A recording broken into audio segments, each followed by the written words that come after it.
सो गए सभी लोग समर स्लैम 2025 में कोडी रोड्स का हील टर्न एक्सपेक्ट कर रहे थे। सब लोग सोच रहे थे कि John Cena versus Cody Rhodes के मैच में कोडी रोड्स का हील टर्न होगा, लेकिन वहाँ पे हमें कोडी रोड्स का हील टर्न बिल्कुल नहीं देखने को मिला।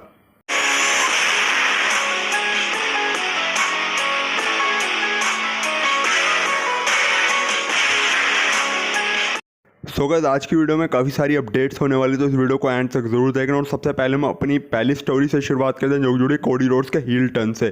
तो समर स्लैम 2025 में मैंने आपको ऐसा बताया था कि हमें डबल टर्न भी देखने को मिल सकता है। क्या पता जॉन सीना फेस बन जाए और कोडी रोड्स हील बन जाए। अब जॉन सीना तो फेस बने लेकिन कोडी रोड्स हील नहीं बने, कोडी रोड्स भी फेस बने रहे। और समर स्लैम 2025 में हमें एक फेस मतलब एक baby face versus baby face का एक प्योर मैच हमको देखने को मिला, जो कि मतलब रेसलिंग के हिसाब से तो सही था, लेकिन अगर यहाँ पर कोई एक बंदा हील होता तो ज़्यादा सही होता। और अब हमें कोडी रोड्स का अगर हील टर्न समर स्लैम में नहीं देखने को मिला तो क्या कोडी रोड्स का हील टर्न अब हमें कभी भी नहीं देखने को मिलेगा। अब यहाँ पे जो फैंस है वो ये सोच रहे थे कि डब्ल्यूडब्ल्यू ने कोडी रोड्स का हील टर्न टीज तो करा था, लेकिन फिर हमें समर स्लैम में क्यों नहीं देखने को मिला John Cena versus Cody Rhodes के मैच में कोडी रोड्स का हील टर्न, जबकि कोडी रोड्स को हील टर्न की बहुत ज़्यादा ज़रूरत है।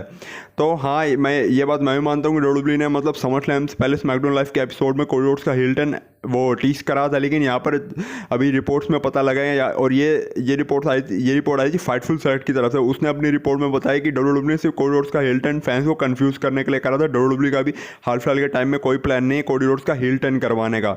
और कोडी रोड्स भी अपने काफ़ी सारे इंटरव्यू में कह चुके हैं कि वो शायद कभी हील टर्न ना लें, लेकिन अभी कोडी रोड्स ने दोबारा से अपने हील टर्न के ऊपर बात करी अपने एक इंटरव्यू में। असल में कोडी रोड्स का अभी रिसेंटली एक इंटरव्यू हुआ था और जब उनसे हील टर्न के बारे में पूछा गया तो यहाँ पे कोडी रोड्स ने कहा, मैंने पहले भी बोला है कि मैं शायद हील टर्न कभी ना लूँ, लेकिन मैं जब ये बोलता हूँ तो शायद मैं थोड़ा स्ट्रिक्ट बोल देता हूँ, लेकिन अगर स्टोरी लाइन डिमांड करे और डब्ल्यूडब्ल्यू डिमांड करे या फिर फैंस की डिमांड हो तो मैं ज़रूर डार्क साइड पे शिफ्ट हो सकता हूँ, ज़रूर मैं हील टर्न ले सकता हूँ। मतलब यहाँ पे कोडी रोड्स ने कह दिया कि अगर उनकी स्टोरी डिमांड करते और फैंस डिमांड करते और डब्ल्यूडब्ल्यू डिमांड करते तो वो ज़रूर डब्ल्यूडब्ल्यू में हील टर्न लेंगे। तो यहाँ पे जो कोडी रोड्स के हील टर्न लेने के जो डोर है वो भी स्टिल ओपन है। ऐसा नहीं है कि अगर डब्ल्यूडब्ल्यू हील टर्न नहीं करा रहे तो कोडी रोड्स हमें हील टर्न लेते हुए नजर नहीं आने वाले। और 2022 में जब से कोडी रोड्स ने अपना रिटर्न करा तब से कोडी रोड्स हमें एक टॉप बेफेस सुपरस्टार के तौर पे देखने को मिले डब्ल्यूडब्ल्यू के अंदर। और कोडी रोड्स यहाँ पे डब्ल्यूडब्ल्यू के अंदर बहुत ज़्यादा पॉपुलर तो है, वो टिकट सेलिंग में भी हेल्प करते हैं और मर्चेंटाइज उनकी भी बिकती है। मतलब एक तरह से वो डब्ल्यूडब्ल्यू को बिजनेस बना के दे देते हैं। लेकिन यहाँ पे मतलब डब्ल्यूडब्ल्यू के टेबल पर हमेशा एक ऑप्शन पड़ा रहता है हील टर्न का। अगर आगे चल के कोई स्टोरी डिमांड करी या फिर डब्ल्यूडब्ल्यू को एक्जैक्ट टाइम मिल गया तो हमें कोडी रोड्स का हील टर्न जरूर देखने को मिल सकता है। अगर कोडी रोड्स ने कहा कि वो डार्क साइड में ज़रूर शिफ्ट होंगे, अगर फैंस की डिमांड हो, डब्ल्यूडब्ल्यू की डिमांड हो या फिर स्टोरी लाइन की डिमांड हो, तो ऐसा हो सकता है फिर आगे चल के कोडी रोड्स हमें हील टर्न लेते हुए नजर आ जाए। बाकी आपके इस बारे में क्या थॉट्स है मुझे कमेंट सेक्शन में ज़रूर बताइएगा।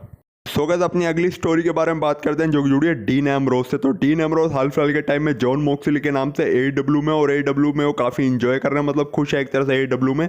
और अब एक रीज़न निकल के सामने आया कि आखिर 2019 में क्यों डीन एम्ब्रोज डब्ल्यूडब्ल्यू छोड़ के एडब्ल्यू में चले गए। तो यहाँ पे जो रीज़न है वो ये है, मतलब डीन एम्ब्रोज ने भी ये रीज़न अपने काफ़ी सारे इंटरव्यूज में बताया था कि उनको क्रिएटिव फ्रीडम चाहिए थी। यहाँ पर जो डब्ल्यूडब्ल्यू उनको क्रिएटिव फ्रीडम नहीं दे रही थी और वो डब्ल्यूडब्ल्यू की इन सारी चीज़ों से काफ़ी ज़्यादा फ्रस्ट्रेशन हो चुके थे। मतलब उनको इस चीज़ों से काफ़ी ज़्यादा इरिटेशन हो रही थी, उनको इस चीज़ से प्रॉब्लम थी। क्योंकि यहाँ पर जब 2018 में आपको याद ही होगा जब डीन एम्ब्रोज को इंजरी हो गई थी और इंजरी के बाद जब वो वापस आए थे, जब हमने एक बार फिर से द शील्ड का रियूनियन देखा 2018 में, तो उसके बाद से डीन एम्ब्रोज का ये कहना था कि डब्ल्यूडब्ल्यू ने उसके बाद से उनकी इंजरी के बाद से और शील्ड के रियूनियन के बाद से उनका जो करैक्टर वो एकदम ख़राब कर दिया। उनके जो प्रोमोज थे उनके प्रोमोज में ज़्यादा कॉमेडी हुआ करती थी, जो कि वो नहीं चाहते थे। वो चाहते थे कि वो अपना रियल पर्सोना दिखाए, लेकिन जो उनके प्रोमोज होते थे और जो के प्रोमोज में जो कॉमेडी होती थी वो उन चीज़ों को नहीं दिखा पा रही थी। मतलब एक तरह से कह सकते हैं कि जो ज़्यादातर डीन एम्ब्रोज कॉमेडी करते थे, आपको पता है कि डीन एम्ब्रोज का जो लुनेटिक फ्रेंच वाला जो करैक्टर था उसमें वो हमें ज़्यादा कॉमेडी करते हुए नजर आते थे, तो डीन एम्ब्रोज को वो सब चीज़ें पसंद नहीं थी। डीन एम्ब्रोज का सीधा सीधा ये कहना था कि उनके प्रोमोज में जो कॉमेडी होती थी और उनके जो प्रोमोज स्क्रिप्टेड होते थे वो सब उनका जो रियल पर्सोना जो उनका नेचुरल पर्सोना वो दिखा नहीं पा रहे थे, जो डीन एम्ब्रोज शुरू से डब्ल्यूडब्ल्यू में दिखाना चाहते थे। और उनके पास बिल्कुल भी डब्ल्यूडब्ल्यू में फ्रीडम नहीं थी, जिस वजह से वो डब्ल्यूडब्ल्यू में बहुत ज़्यादा फ्रस्ट्रेशन हो चुके थे। और 2019 की शुरुआत में भी उन चीज़ों में ज़्यादा इंप्रूवमेंट हुई नहीं, तो इसलिए फिर डीन एम्ब्रोज ने डिसाइड करा था कि वो फाइनली अब डब्ल्यूडब्ल्यू को टाटा बाय बाय कर देंगे और वो डब्ल्यूडब्ल्यू छोड़ के फिर AEW में जाते हुए हमको दिखाई दिए। हालांकि डीन एम्ब्रोस के जाने से पहले हमें द शील्ड का एक फाइनल चैप्टर देखने को मिला था और जिसमें फास्ट लेन में हमने द शील्ड का एक मैच भी देखा था। असल में डीन एम्ब्रोस को रोमन रेंज और सेथ रॉलिंस ने एक फेयरवेल दिया था और वो जो द शील्ड का फाइनल चैप्टर था वो काफ़ी ज़्यादा इमोशनल भी था और जो फेयरवेल हुआ था द शील्ड का वो काफ़ी ज़्यादा इमोशनल था। अब देखते हैं कि आने वाले टाइम में डीन एम्ब्रोस अगर डब्ल्यूडब्ल्यू में कभी रिटर्न करते तो हमें एक बार फिर से शील्ड डब्ल्यूडब्ल्यू में देखने को मिल सकती है, चाहे हॉल ऑफ फेम में ही देखने को मिल जाए, बस एक बार शील्ड का रियूनियन हो जाए बस। बाकी आपके इस बारे में क्या थॉट्स है आप लोग मुझे कमेंट सेक्शन में ज़रूर बताइए। सो गाइस अपनी नेक्स्ट और फाइनल स्टोरी के बारे में बात करते हैं जो जुड़ी है the beast incarnate Brock Lesnar के रिटर्न से और Brock Lesnar versus John Cena के मैच है। तो ब्रॉक लेसनर ने समरस्लैम 2025 में अपना शॉकिंग रिटर्न्स करा जिसके बारे में हम पहले भी बहुत ज़्यादा बात कर चुके हैं।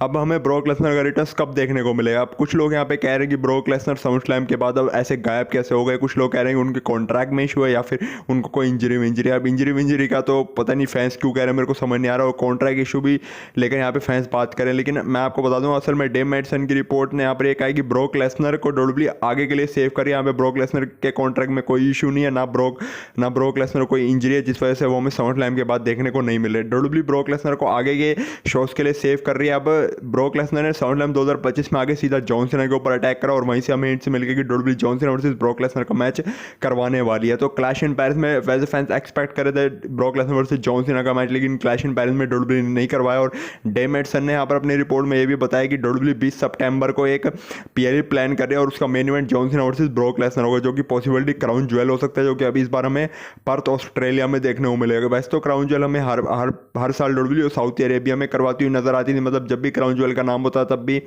जब भी क्राउन ज्वेल का नाम सुनने को मिलता था तब भी ख्याल सऊदी अरेबिया का आता था। लेकिन इस बार डब्ल्यूडब्ल्यू ने डिफरेंट किया और इस बार क्राउन ज्वेल हमें पर्थ ऑस्ट्रेलिया में देखने को मिलेगा।